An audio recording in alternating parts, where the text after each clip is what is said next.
més jove, tota la gent té ese flato que provoca els aires que després es transformen en pet. Y entonces para això estic jo així, per explicar-vos exactament el que és un pet.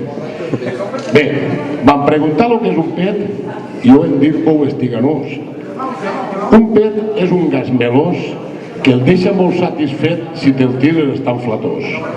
És un ruïdo molt harmoniós, tan tenue i tan lleuger com gas de tur, que si em permetiu el dir, així no com un sospir, però que dins del cul.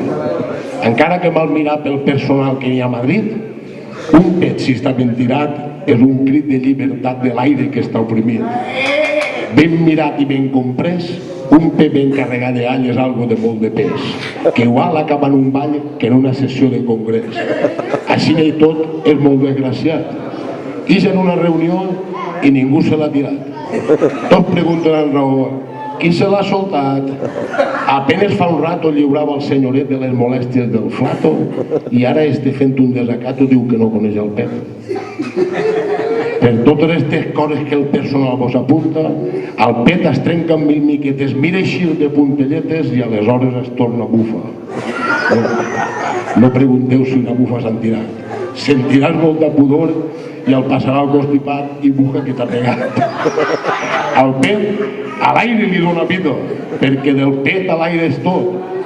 No trobant a vegades l'eixida, mira eixir d'estampida en forma de rot.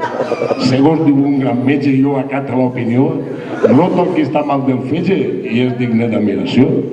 Per què s'ha de negar el que s'ha fet? O s'ha de privar un pet, s'ha de privar un rot, o s'ha de prohibir un pet?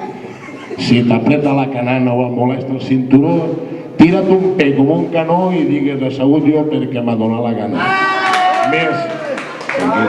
Més si pita com un clarinet o sona com un bombardino, es queda molt satisfet a l'home que es tira un pet, encara que li diguin gorrino.